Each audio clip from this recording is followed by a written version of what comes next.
प्यारे दोस्तों, आज मैं आपको एक ऐसी माँ की सच्ची और दुख की कहानी सुनाऊंगी जिसको उसके बेटे ने जूतों से मारकर घर से निकाल दिया था। उसके बाद उस लड़के का क्या हुआ आगे हम आपको बताएंगे। दोस्तों, इस वीडियो को लाइक करने के लिए मैं नहीं बोलूंगी, लेकिन इतना जरूर कहूंगी कि अपनी माँ के लिए इस वीडियो को आखिर तक जरूर देखें। एक औरत जिसका नाम जहरा था। जहरा का शौहर इंतकाल कर चुका था, इसलिए वो अपने बेटे उमेर के साथ रहती थी।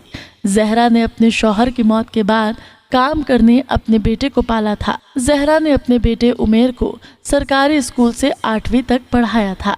उमेर को क्योंकि पढ़ाई में कोई दिलचस्पी नहीं थी, इसलिए वो बड़े मुश्किल से 8वीं पास हुआ था। जहरा में अब मजीद हिम्मत न थी कि वो अपने बेटे को आगे पढ़ा सके।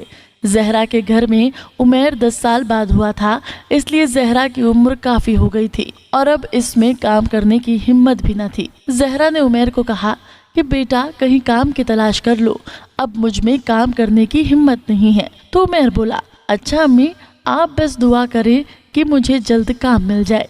तो जहरा बोली, इंशाअल्लाह बेटा, तुम्हें जल्दी काम मिल जाएगा। उमेर अब काम की तलाश में रोज घर से चला जाता, लेकिन उमेर को कोई काम न मिला था। काम की तलाश करते हुए उमेर के बहुत से लड़कों से दोस्ती हो गई थी। उमेर के ये सब दोस्त हैं आवारा और अय्याश थे। उमेर अब हर रोज अपनी अम्मी से यही कहकर निकलता कि अम्मी, मैं काम ढूंढने जा रहा हूँ, मेरे लिए दुआ करना। जहरा अपने बेटे के घर से निकलते ही उसके लिए दुआ करना शुरू हो जाती थी और रो रो कर अपने हबीब के सदके अपने बेटे की खुशहाली, तंदुरुस्ती और उसके काम के लिए दुआ करती थी। अब जहरा ये नहीं जानती थी कि उसका बेटा गलत लोगों में उठने बैठने लगा था। जब भी जहरा का बेटा घर से निकलता था तो वो उसकी सलामती के लिए दुआएं करती थी। एक दिन उमेर सुबह का गया हुआ था और रात हो गई थी, लेकिन उमेर घर वापस न आया था।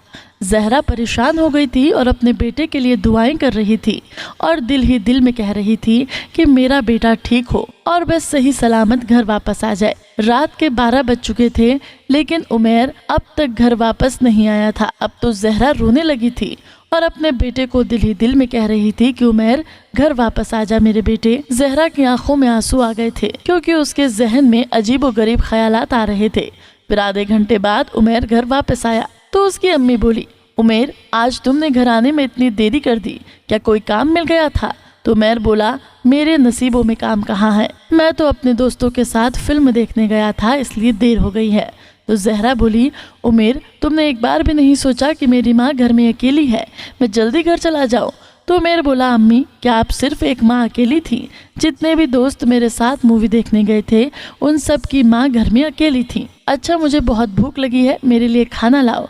तो जहरा बोली, मैंने खाना भी खाया नहीं। तो उमेर बोला, तो खा लेना था, मैंने आपको मना तो नहीं किया था, खा लेना था ना आपने खाना। तो जहरा बोली, उमेर, तुम कैसी बातें कर रहे हो, और वैसे भी आज तक मैंने तुम्हारे बगैर कभी खाना नहीं खाया, तो आज मैं खाना खा लेती। तो उमेर गुस्से में बोला, अम्मी, जल्दी जल्दी खाना लाओ और ज्यादा बातें न करो। जहर अपने बेटे को बोली, उमेर, तुम जिन लोगों के साथ उठते बैठते हो वो लोग ठीक नहीं है बेटा। सब लोग तुमको अच्छा नहीं बल्कि बुरा कहते हैं। अब तो सब लोग कहने लगे हैं कि वो देखो, उमेर बदमाश की माँ जा रही है। बेटा, तेरा बाप एक शरीफ इंसान था, फिर तू क्यों ऐसा निकला है? ये गलत लोगों के साथ बैठकर तेरी सोच भी गलत हो गई है। तो उमेर बोला, अम्मी, खाना देना है तो दो, अपना लेक्चर झाड़ना बंद करो वरना, और गुस्से में माँ को बकने लगा। जहरा उमेर की बात सुनकर परेशान हो गई थी और गुस्से में बोली, वरना क्या करेगा? जा, आज मैं तुझे खाना नहीं दूंगी। जब सारी रात भूखा सोएगा तो तेरी अकल ठिकाने आ जाएगी कि माँ के साथ बदतमीजी नहीं करनी चाहिए। तुझे तो अपनी माँ से बात करने का भी पता नहीं, एक माँ से कैसे बात करते हैं। उमेर को अपनी अम्मी की बात सुनकर गुस्सा आ रहा था और गुस्से की वजह से उसका चेहरा लाल हो गया। उस नाफरमान ने अपने पाँव से एक जूता उतारा और अपनी अम्मी को मारने लगा था और मारते मारते अपनी अम्मी को घर के दरवाजे के बाहर गली में ले गया था। इतने में उमेर की एक जूता अपनी अम्मी के मुंह पर दे मारा था। मुंह पर जूता लगने से जहरा के दिल से एक आह निकली और वो दिल ही दिल में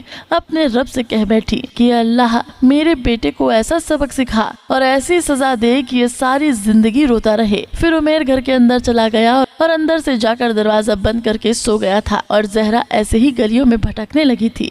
आसपास के लोग जहरा को खाना भी देते थे, पर जहरा खाना न खाती थी और हर वक्त अपने रब से बातें करती थी कि या अल्लाह, तूने ये कैसी औलाद अता की है, इससे बेहतर था कि मैं बेऔलाद ही रहती। जहरा एक हफ्ते से भूखी प्यासी कभी कहीं तो कभी कहीं रह रही थी। एक हफ्ता भूखा और प्यासा रहने की वजह से जहरा के जिस्म में ताकत बिल्कुल खत्म हो गई थी और जहरा इस दुनिया से कूच कर गई थी। लोगों ने भी जहरा का जनाजा पढ़ाया और उसे फिर दफना भी दिया। दूसरी तरफ उमेर के पाँव को न जाने क्या हो गया था कि उसके पाँव में ऐसा दर्द उठा कि उसका पाँव ठीक होने की बजाय दिन ब दिन सूजता जा रहा था। उमेर ने मुख्तलिफ शहरों के डॉक्टरों और अस्पतालों में अपना इलाज करवाया, लेकिन किसी को ये पता न लगा कि उमेर के पाँव में क्या मसला है। फिर आखिरकार डॉक्टरों ने कहा कि उमेर के पाँव की उंगलियां काटनी पड़ेंगी और ऐसा ही हुआ। उंगलियां काटने के बाद उमेर ने शादी कर ली थी। शादी के अभी चंद दिन ही ठीक गुजरे होंगे कि फिर से उमेर का पाँव सूज गया और अब उससे कोई काम भी न होता था। वो तो सब बीबी नाजिया के घर वालों की मेहरबानी की वजह से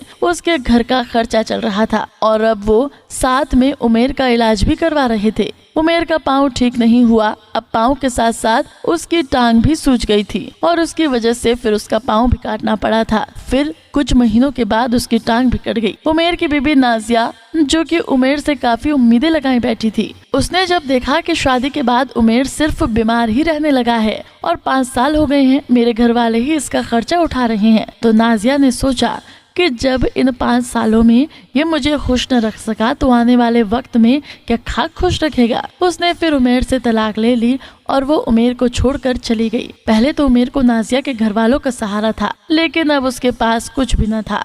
गली के कोने में बैठकर भीख मांगने लगा था और अब वो अपना इलाज भी नहीं करा सकता था, क्योंकि भीख से मांगे हुए पैसों से सिर्फ अपना पेट भरता था। अब उसकी दूसरी टांग और पाँव भी सूज गया था, जैसे पहले वाली टांग और पाँव सूजा था। पहले तो वो एक टांग के सहारे चल देता था, लेकिन अब वो चल भी नहीं सकता था। फिर आहिस्ता आहिस्ता वो सड़क पर जहाँ भीख मांगता था वहाँ पर लेट कर भीख मांगने लगा था। न जाने उमेर को कौन सी बीमारी लग गई थी जिसने उसके सारे जिस्म पर हमला कर दिया था। एक दिन एक बुजुर्ग आदमी उमेर के पास से गुजरा। उस बुजुर्ग को सब लोग सूफी साहब कहते थे। उमेर उस बुजुर्ग से कहने लगा, सूफी साहब, मैं अपनी गलतियों की सजा भुगत रहा हूँ, मेरे लिए दुआ करना कि अल्लाह मुझे माफ कर दे। फिर उमेर ने उस सूफी साहिब को अपनी सारी कहानी सुनाई थी।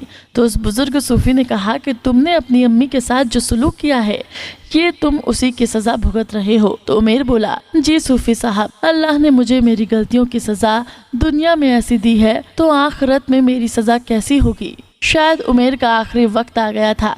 फिर उमेर 5 दिन बाद इस दुनिया से रुखसत हो गया था। उमेर की हालत ऐसी हो गई थी कि उससे लोगों को बदबू आती थी, इसलिए जो लोग उसे भीख देते थे वो भी दूर से ही पैसे फेंक कर चले जाते थे। और अब उमेर की लाश को लोगों ने देखा तो किसी ने भी उमेर का जनाजा न पढ़ाया था और ना ही उसे दफनाया गया था। बस कव्वे और चीलों ने ही उसका गोश्त खाया था। दोस्तों, ये थी उमेर की जिंदगी, जिसने खुद माँ को जूते मारकर दोजख खरीद ली थी। उमेर को ऐसी सजा मिली कि लोग उसको देखकर नसीहत हासिल कर रहे थे। इसलिए माँ की नाफरमानी नहीं करनी चाहिए, क्योंकि अगर माँ के दिल से बद्दुआ निकल जाए तो दुनिया में ही जिंदगी जहन्नुम बन जाती है। माँ की दुआ अर्श को हिला देती है और बच्चों की जिंदगी भी संवार देती है। इसलिए हमेशा वालिदैन की खिदमत और उनकी फरमाबरदारी करनी चाहिए। अल्लाह हम सबको अपने वालिदैन का फरमाबरदार बनाए। आमीन।